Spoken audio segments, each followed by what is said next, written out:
امام الانبیاء تاجدار مدینہ صلی اللہ تعالی علیہ وسلم نے جب مکہ مکرمہ کے اندر لوگوں کو قرآن کی طرف بلایا، لوگوں کو دین کی دعوت دی، ان کی گلیوں میں گئے، محلوں کے اندر گئے، ان کے بازاروں کے اندر گئے، وہاں جا کر اللہ کے نبی نے قرآن کریم کی تلاوت شروع فرمائی ہے۔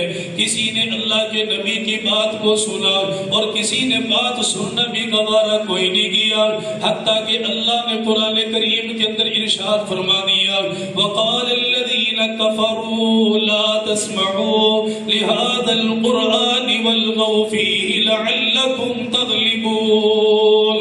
جب اللہ کے نبی ان کے پاس قرآن کریم کی تعلیم لے کر جاتے، ان لوگوں کو اللہ کی طرف بلاتے، یہ تالیاں پیٹا کرتے تھے، کانوں کے اندر روئی ڈال لیتے، کانوں کے اندر ڈانٹ ڈال لیا کرتے اور ایک دوسرے کو کہا کرتے تھے اگر اس کی آواز قرآن کریم پڑھنے کی ہمارے گھر تک چلی گئی، ہمارے بچے چھوڑ کر ہم سے علیحدہ ہو جائیں گے۔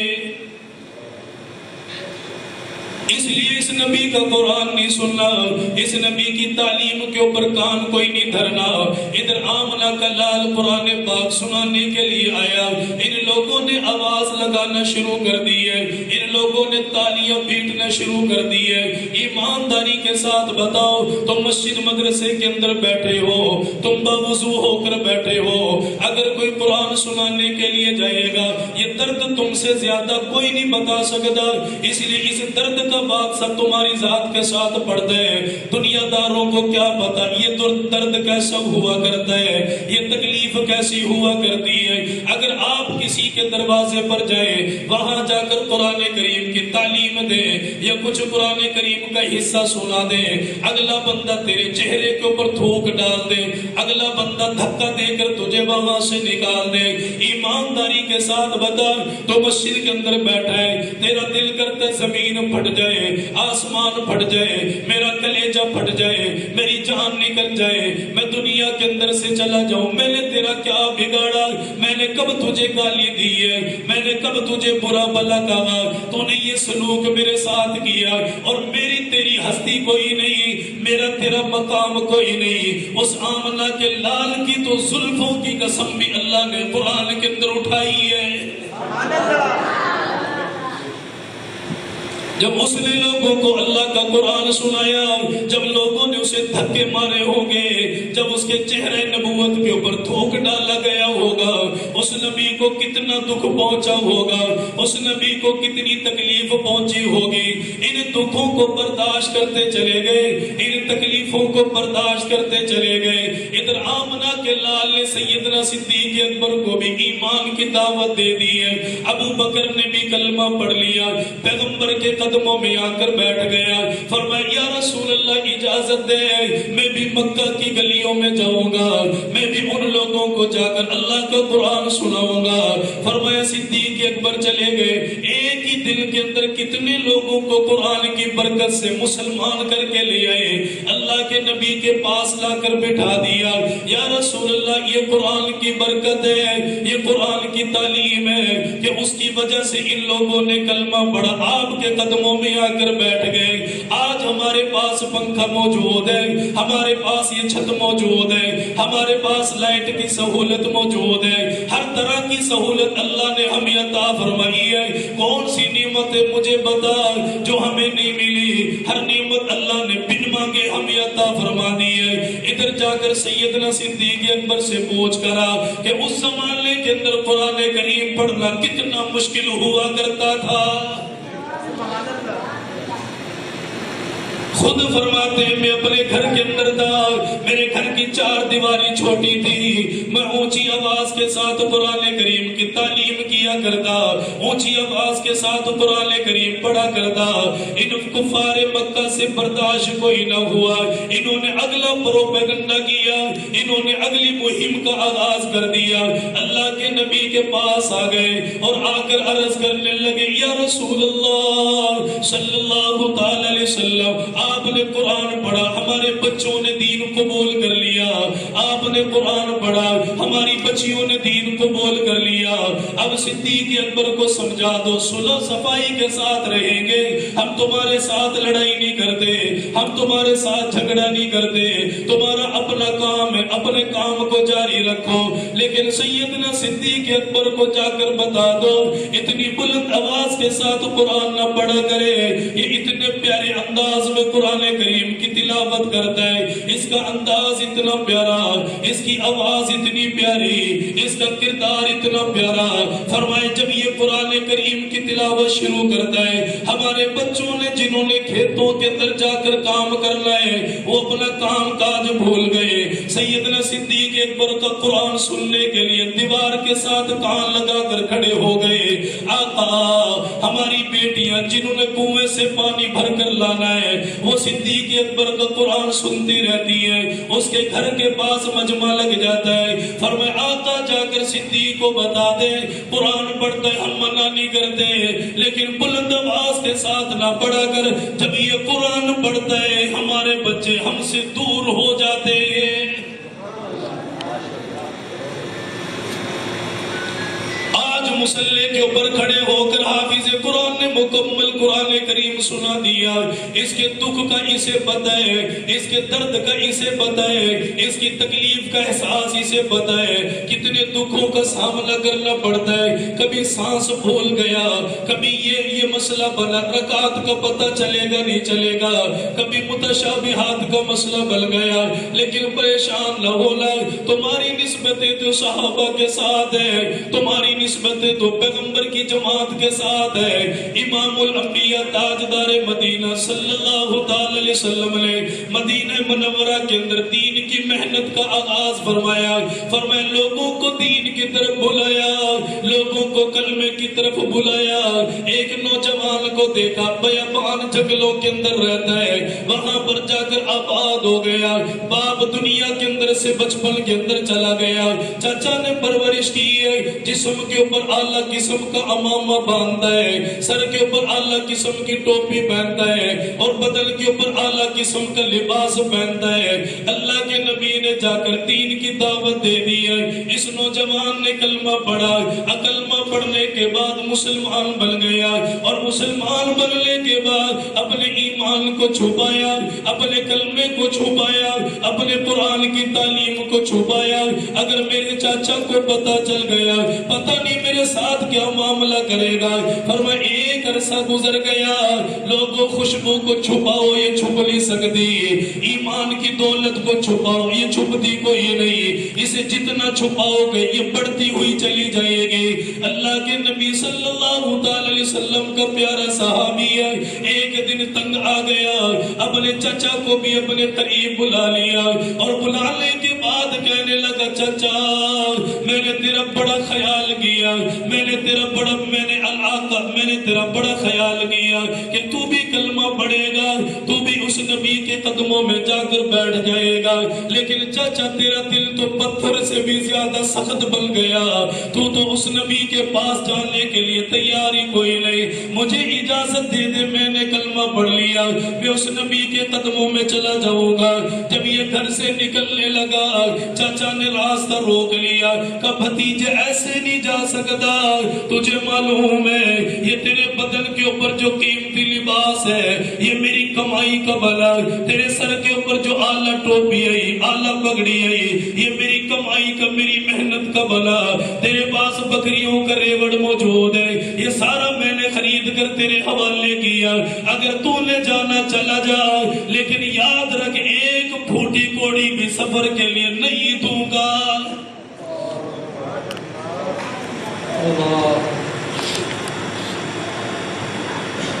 آج نعرہ لگانا بڑا آسان ہے, موج مستی کے اندر آ جانا بڑا آسان ہے. تجھے مجھے کیا پتا یہ قرآن کریم کتنی قربانیوں کے بعد میری مسجد کے اندر آیا, کتنی قربانیوں کے بعد میرے مدرسے کے اندر آیا, کتنی قربانیوں کے بعد ہمارے گلی محلے کے اندر آیا. ابھی ہمارے استاد جی نے فرمایا ہندوستان کے اندر جب انگریز آیا, انگریز نے آ کر مسلمانوں کے گلے کاٹے, انگریز نے آ کر بچیوں کی چھاتیوں کو ان کے سینوں سے جدا کر دیا. انگریز نے اگر معصوم بچوں کے گلے دبائے, ان کو دریاؤں ندی نالوں کے اندر بہا دیا گیا. جب اس نے اتنا قتل عام کیا, علماء کرام کو ذبح کرنے کے بعد انہیں سور کی کھالوں کے اندر ڈال کر انہیں جنگلوں کے اندر درختوں کے ساتھ لٹکا دیا گیا. انہیں غسل دینے والا کوئی نہ ملا, انہیں کفن پہنانے والا کوئی نہ ملا. ہم ان کے نام لیوائے, ہم ان کے ذکر کرنے والے, ہم ان کا تذکرہ کرنے والے. فرمایا انگریز کو پتہ چل گیا, مسلمان کو مار کے بھی دیکھ لیا, اس کا گلا دبا کر بھی دیکھ لیا, ان کے بچوں کو ان سے علیحدہ کر کے بھی دیکھ لیا, پھر بھی یہ قرآن کی تعلیم چھوڑنے کے لیے تیار کوئی نہیں. اس نبی کے ساتھ بے وفائی کرنے کو تیار کوئی نہیں. کسی نے جا کر بتا دیا تم جتنا بھی زور لگا لو ان کا ایمان کمزور نہیں ہوگا, ان کی دعوت نہیں چھوٹ سکتی. انگریز نے کہا کیا وجہ ہے؟ کہ ان کے گھروں کے اندر قرآن کریم کے نسخے موجود ہیں, یہ ایک دفعہ قرآن پڑھیں گے پہلے سے زیادہ ایمان مضبوط ہو جائے گا, ایمان کی دولت اور زیادہ بڑھ جائے گی. اب انگریز نے دوسرا کام کیا, اس نے قرآن کریم کے نسخوں کو جمع کیا. ان کو جمع کرنے کے بعد جلایا گیا, دریاؤں کے اندر بہایا گیا, کنویں کے اندر بہایا گیا, نالوں کے اندر قرآن کریم کی بے حرمتی کی گئی ہے. علماء اکرام نے فرمایا اتنے قرآن کریم کے نسخے اٹھا کر دریاؤں کے اندر پھینکے گئے, ندی نالوں کے اندر بہائے گئے, دریاؤں کا رنگ بدل گیا, دریاؤں کی طغیانی بدل گئی. پھر بھی انگریز کو پتہ چلا ایمان والا اپنے ایمان کا سودا ابھی بھی نہیں کر رہا, یہ قرآن والا قرآن نہیں چھوڑ رہا. دہلی کے اندر بڑے چوک کے اندر بڑے مرکز کے اندر یہ آ کر کھڑا ہو گیا, اس نے ماشاء اللہ کا اعلان کر دیا آؤ آگے آؤ, کون آئے گا, کون قرآن کریم کی تعلیم کا آغاز کرے گا. ایک بابا آگے بڑھا, اس نے 7 سال کا بچہ اپنی گود کے اندر لیا ہوا تھا. وہ 7 سال کا بچہ لے کر آگے بڑھا, اس نے کہا انگریز دیکھ لے گلے تم نے کاٹ لیے, ہماری بچیوں کی چھاتیوں کو تم نے کاٹ دیا, ہماری اولادوں کا لہو تم نے بہا دیا, پھر بھی ہم ایمان چھوڑنے کے لیے تیار کوئی نہیں ہوئے. تم نے سوچا قرآن مٹ جائے گا, قرآن کی تعلیم ختم ہو جائے گی. یہ میرا بچہ 7 سال کا ہے, اس کے سینے کے اندر قرآن کریم موجود ہے, وہ نسخوں کے اندر سے تو قرآن مٹا دیا, لیکن یہ بتا اس جیسے بچوں کے سینوں کے اندر سے تم قرآن کو کیسے نکال پاؤ گے؟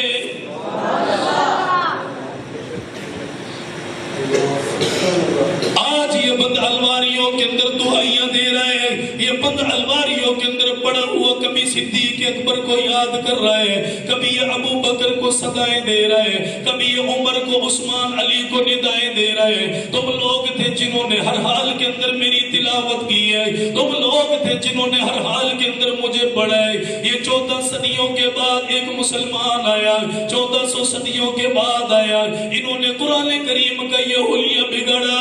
فوتگیوں کے اندر قرآن پڑھا گیا, پریشانیوں کے اندر قرآن پڑھا گیا, ابا کی جان نکل رہی, مدرسے کے اندر سے بچوں کو بلا لیا, وہاں پر قرآن پڑھا گیا. ہماری خوشیوں کے اندر قرآن ہمیں یاد نہیں آیا, ہماری شادیوں کے اندر ہمیں قرآن یاد نہیں آیا, ہماری ولیمے کی محفل کے اندر ہمیں قرآن یاد نہیں آیا.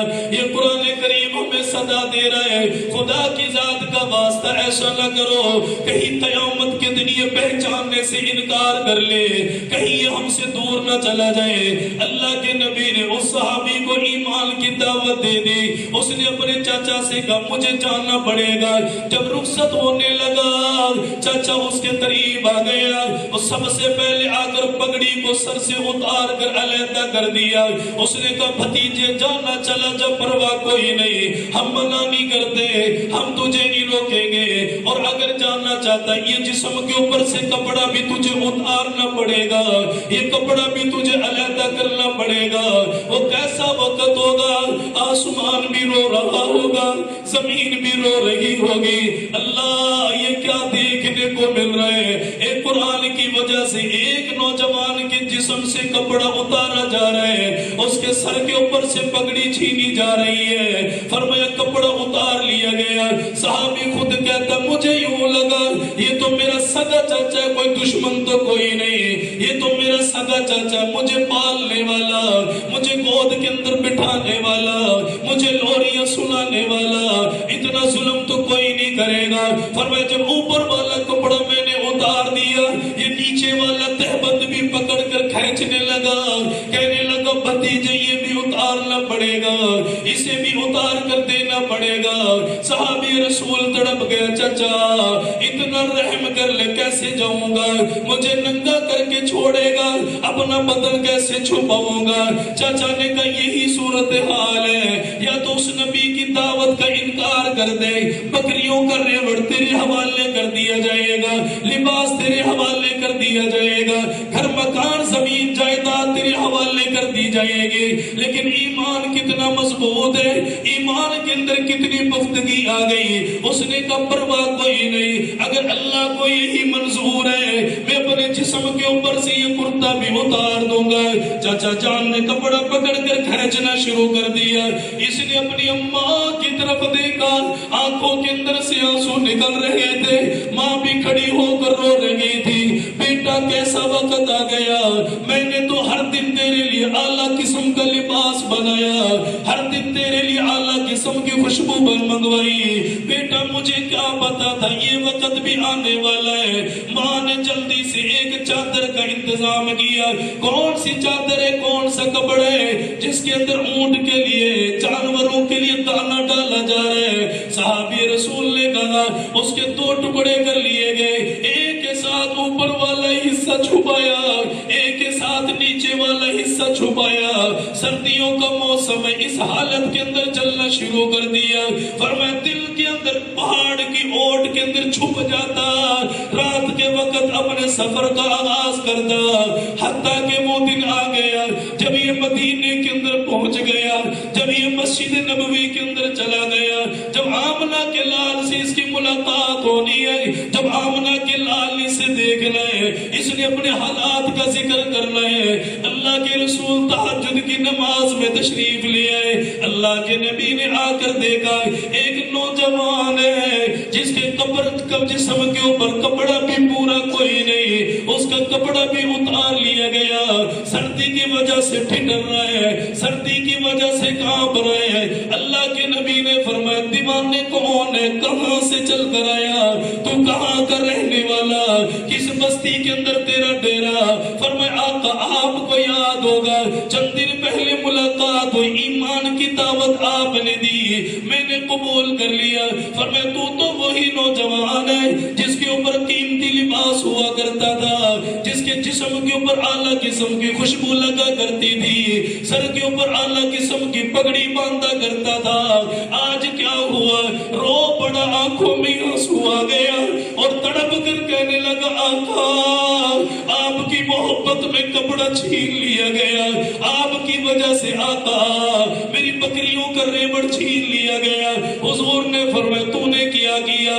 آقا میں نے بکریوں کا ریوڑ دے دیا، میں نے زمین جائیدادیں دے دیے، لیکن تیری محبت کا میں نے سودا کوئی نہیں کیا۔ اب اللہ کے رسول بھی رو پڑے، آمنہ کی بھی لال کی بھی آنکھوں میں آنسو آ گیا۔ آپ نے اسے کھڑا کر لیا اور کھڑا کرنے کے بعد اپنے سینے مبارک کے ساتھ لگا لیا، پھر آپ نے فرمایا بڑے دکھ تیرے سینے کے اندر ہوں گے، بڑے دکھ تیرے سینے کے اندر ہوں گے، ماں کو چھوڑنے کی جدائی تیرے سینے کے اندر ہے، گھر سے علیحدہ ہونے کا دکھ تیرے سینے کے اندر ہے، تو بڑا پریشان ہوگا۔ اس صحابی رسول نے کتنا پیارا جملہ فرمایا، آقا دکھ بہت زیادہ، تکلیفیں بہت زیادہ، لیکن جب آپ کا چہرہ دیکھ لیا اس کی برکت سے میرے سارے دکھ درد ختم ہو گئے۔ کون پڑھتا ہے بھائی؟ تو مدرسوں کے اندر بھی جا کر سہولت دیکھتے سب سے کہاں ہے وہ دور ہی چلا گیا؟ باپ مرے کسی کا انتظار کیوں کیا گیا؟ اولاد اس قابل ہونا کہ باپ کے سرانے کے پاس بیٹھ کر اللہ کا قرآن پڑھے۔ ہم نے چھوڑا ہی کچھ نہیں ہے، دیا ہی کچھ نہیں، مرتے جا رہے ہیں، اسی حال کے اندر جائے جا رہے ہیں۔ ہمارے ایک شیخ ہیں عربی کی، انہوں نے ایک کتاب لکھی ہے، اس کے اندر انہوں نے ایک واقعہ تحریر کیا بڑا خوبصورت۔ کہتے ہیں کہ ہمیں ایک اللہ والے نے بتایا کہ خواب کے اندر دیکھا، قبرستان کے اندر سے گزر رہے تھے، ایک سفید رنگ کا بورا ان کے پاس موجود تھا۔ فرشتہ آیا، اس نے وہ سفید رنگ کا بورا کھولا، اس کے اندر سے سفید رنگ کی کوئی چیز نکالی۔ وقت کی کوئی پابند، امام الانبیاء تاجدار مدینہ صلی اللہ تعالی علیہ وسلم نے ارشاد فرمایا، جو اپنے مرنے والوں کے لیے 25 مرتبہ یا 27 مرتبہ ان کے لیے استغفار کر لے، کوئی زیادہ وقت نہیں لگتا، 5 منٹ لگیں گے، 2 منٹ لگیں گے یا 3-4 منٹ لگ جائیں گے۔ کلمات کتنے پیارے، استغفر اللہ الذی لا الہ الا هو الحی القیوم واتوب الیہ۔ اگر یہ سارا پڑھنا نہیں آتا، استغفر اللہ پڑھ لیا کرو۔ میرے پاپا جی آپ بھی یہاں پر موجود ہو، اگر یہ بھی عبارت تمہیں نہیں آتی ہے، اگر یہ بھی کلمات تمہیں پڑھنے کوئی نہیں آتے، اپنی سادہ زبان کے اندر کہہ دیا کرو، اللہ ہمیں معاف فرما دے، اللہ ہمارے بڑوں کو معاف فرما دے، ہمارے پیارے جو قبروں کے اندر جا کر آباد ہو گئے، اللہ ان کی بخشش کے فیصلے فرما دے۔ اللہ کے نبی نے فرمایا، مرنے والوں کے لیے 25 مرتبہ یا 27 مرتبہ استغفار کر لیا کرو۔ حضور نے فرمایا، اللہ تعالیٰ اس بندے کو 3 انعام عطا فرمائے گا۔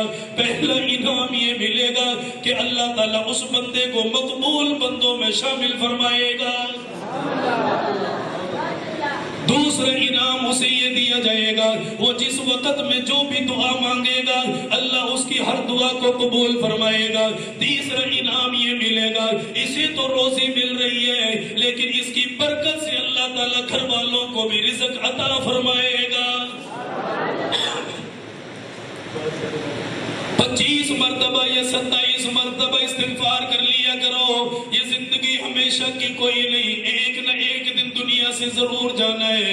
اپنے لیے اعمال کا ذخیرہ کر کے جاؤ، اپنے لیے فکر آخرت دنیا کے اندر پیدا کر کے جاؤ، اپنے بچوں کو بتا کر جاؤ، قبر کی تیاری کر کے جانا، حشر کی تیاری کر کے جانا۔ یہ بہت پیارا موقع ہے، مجھے نہیں پتا تمہاری تعداد کتنی ہے، میرے علم میں نہیں تم کتنے زیادہ بیٹھے ہو، تم زیادہ ہو یا کم ہو، ایک بندہ بھی اللہ کے ہاں رو رہا ہے، ایک بندے کی بھی آنکھ کے اندر سے آنسو نکل رہا ہے، وہ میری تیری نجات کے لیے کل قیامت کے دن کافی ہو جائے گا۔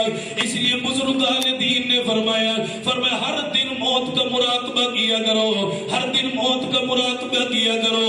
ہم موت کو یاد کریں یا نہ کریں، وہ ہمیں یاد کر رہی ہے۔ تم میرے پاس آؤ گے، وہ قبر ہر روز ہمیں آواز دے رہی ہے، میں کیڑوں مکوڑوں کا گھر ہوں، میں تنہائی کا گھر ہوں، میں بیگانگی کا گھر ہوں، میں اندھیرے کا گھر ہوں۔ آنے والے جب آئے تو میرے پاس سنبھل کر آنا۔ چند دن پہلے میرے بازو کا آپریشن ہوا، پتہ نہیں کون سا میرا بھائی جس نے میری ویڈیو بنائی ہے، مجھے ہوش کوئی نہیں، میں تو وینٹیلیٹر کے اوپر لیٹا ہوا بے ہوش تھا۔ ابھی جب بھی کبھی گناہ کی طرف میرا ذہن چلا جائے، اللہ کی قسم اس ویڈیو کو دیکھتا ہوں، مکھیاں سر کے اوپر بیٹھی ہوئی ہے، مکھیاں داڑھی کے اوپر بھن بھنا رہی ہیں، لیکن ان کو میں اڑا نہیں سکتا، ان کو میں دور نہیں کر سکتا۔ ابھی تو یہ زندگی، ابھی میں بے ہوش ہوں، ابھی میرا دل دھڑک رہا ہے، ابھی میری سانسیں آئی جا رہی ہیں، لیکن ایک وقت وہ آئے گا جب میری جان نکل جائے گی، جب میں دنیا سے چلا جاؤں گا۔ موت کا مراقبہ کیا کرو۔ موت کا کیا مراقبہ ہے؟ تنہائی کے اندر اندھیرے میں بیٹھ جاؤ، وہ دیکھو موت کا فرشتہ میرے قریب آ گیا، میری روح کو نکالنے کے لیے میرے پاس آ گیا، اور میں تڑپ رہا ہوں، میری آنکھوں کے اندر سے آنسو نکل رہا ہے، میری بیوی میرے قریب بیٹھی ہوئی ہے، میرے بچے میرے دائیں بائیں بیٹھے ہوئے، میرا باپ میرے پاس بیٹھا ہوا ہے، وہ ندائیں لگا لگا کر، صدائیں لگا لگا کر مجھ سے بول رہے، لیکن مجھ سے بولنا کچھ نہیں جا رہا، میری آنکھوں کے اندر سے آنسو نکل رہا ہے۔ حتیٰ کہ میری بیٹی میرے قریب آئی، اس نے سینے کے اوپر ہاتھ رکھا، ابا تیرے بغیر زندگی کیسی گزرے گی؟ لیکن میں اپنی بیٹی سے کلام نہیں کر پا رہا۔ یہ ہر روز موت کا مراقبہ کیا کرو.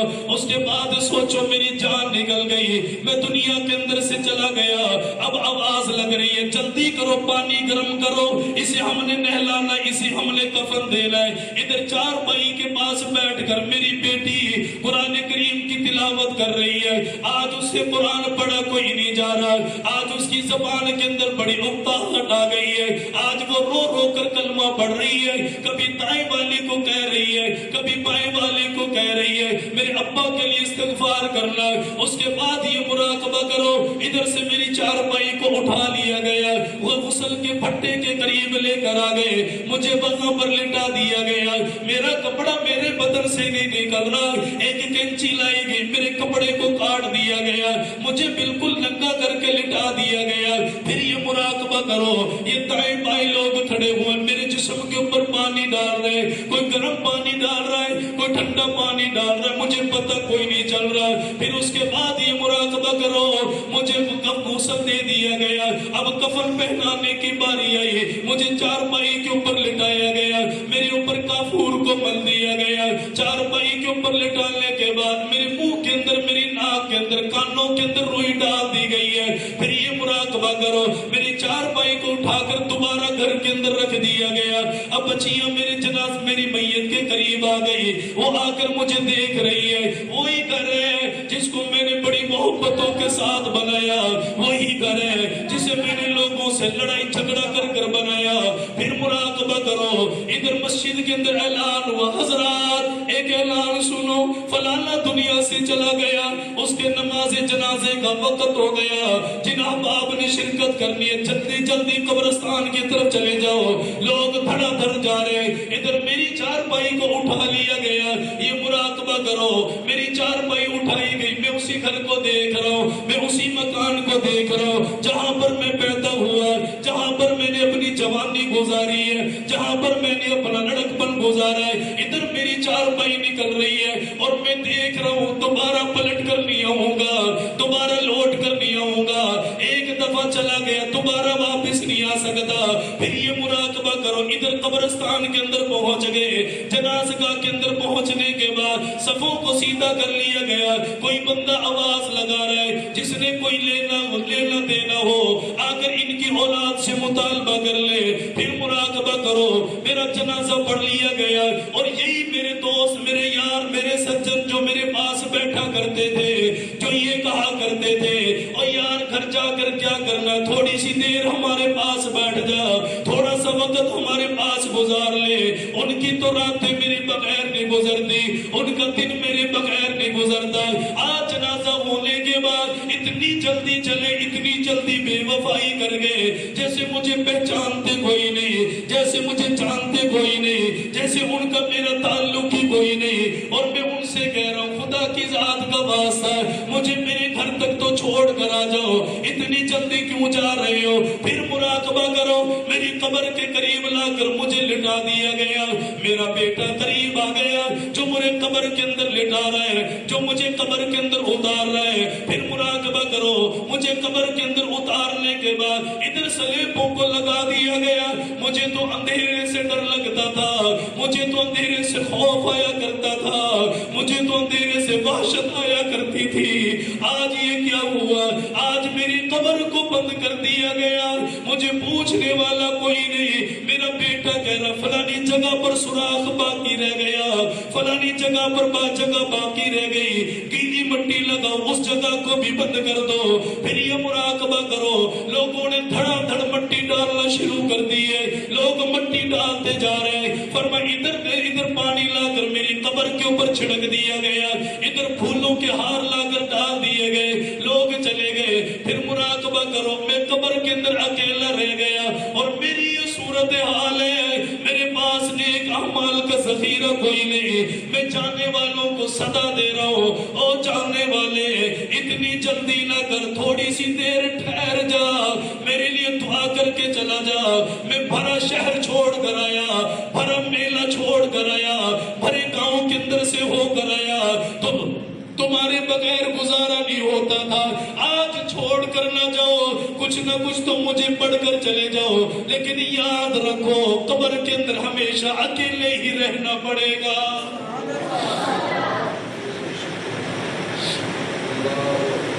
اگر یہ قرآن ساتھ ہے تو حضور نے فرمایا کہ تمہارے جانے کے بعد انسانی شکل کے اندر قرآن انسان کی قبر کے اندر آتا ہے. کہتا گھبرانا نہیں، پریشان نہیں ہو، میں تیری تنہائی کو دور کرنے کے لیے تیرے پاس آیا ہوں. قیامت کا دن ہوگا، یہی قرآن شفاعت کرے گا. حضور نے فرمایا 2 جھگڑالو ہیں، ایک روزہ اور دوسرا قرآن. بات تو جب بنتی ہے نا جب اس کو پڑھ رہے ہیں. یہاں کے استاد نے اتنی محنت کی، میں تو سن کر حیران ہوں. حفظ ہم نے پڑھائی ہے، درس و تدریس ہم نے کی ہے، ساری چیزیں ہم نے کی ہیں. ہمیں پتہ ہے حفظ کی کتنی محنت ہوتی ہے. سب سے مشکل ترین کام حفظ پڑھا. 1 سال کے اندر 27 بچوں کو حافظ قرآن پڑھا دینا 1.5 سال کے عرصے میں، پھر اس کے بعد ان کی گردان بھی کروا دینا، پھر وفاق کے ساتھ امتحان بھی دلوا دینا، پھر مسجدوں کے اندر گھروں کے اندر تراویح بھی پڑھوا دینا. اللہ کی قسم یہ بڑی محنت کا کام ہے. وقت اجازت نہیں دیتا ہم تو پورے بولتے رہتے ہیں. حضرت خواجہ دوست محمد قریشی آخری بات سنا دیتا ہوں، بس 1-2 منٹ کے پاس. کہ جب یہ جانے لگے نا، ماں نے کہا کہ کہاں لے کر جا رہا ہے؟ باپ نے کہا کہ جدائی برداشت کر لے، کل اس کا ثمرہ مل جانا ہے. آخر وہ وقت آیا کہ جب باپ اسے چھوڑ کر آ گیا تو روٹی کا انتظام پہلے مدرسوں میں کہاں ہوتا تھا. اب تو جس گھر سے کوئی مدرسے والا مانگنے نہ جائے تو وہ گھر والے خوش ہوتے. ہمارے تو پٹھان تھا وہ ہمیں بتاتا تھا، کہتا پہلے زمانے کے اندر کھانے کا انتظام ہی ہوتا تھا کہ چھوٹے چھوٹے بچے، وہ پٹھانوں کے اندر چھوٹے بچے کو چنا کہا جاتا تھا. وہ جاتے روٹی یا کسی کے گھر میں انتظام ہے، اس کے گھر میں انتظام ہے. کہتے ہیں کہ چھوٹا سا بچہ ایک گھر کے اندر گیا نا تو عورتوں نے آپس میں بول رہی تھی. اس نے کہا یہ پتہ نہیں جب مرضی آ جاتے ہیں، کھانے کا کوئی ٹائم ٹیبل ہی نہیں ہوتا. پٹھان تھا، پٹھان کو بات بری لگ گئی، نہیں گیا. 2-3 دن گزر گئے تو گھر والے لوگ گھر مدرسے کے اندر آئے، منت سماجت کرتے. کہتے ہیں ہم سے کون سی غلطی ہو گئی کہ جس کی وجہ سے حافظوں نے ہمارا کھانا چھوڑ دیا. مطلب ترلے کرتے تھے یار، منت کرتے تھے اس زمانے میں. خواجہ دوست محمد پر ان کا باپ چھوڑ کر آ گیا، کھانے کا انتظام نہیں. کو بوڑھی عورت نے کھانے کا انتظام کر دیا. حافظ قرآن بن گئے. اور جب حافظ قرآن بنے تو خوشخبری دینے کے لیے اسی بوڑھی عورت کے پاس آئے جس نے اسے پڑھایا تھا، جو اس کے کھانے کا انتظام کرتی تھی. کہتے جب جنازہ ہوا نا تو جنازہ ہونے کے بعد لوگ چلے گئے، لیکن یہ چھوٹا سا معصوم سا بچہ اسی قبر کے پاس کھڑا ہوا تھا.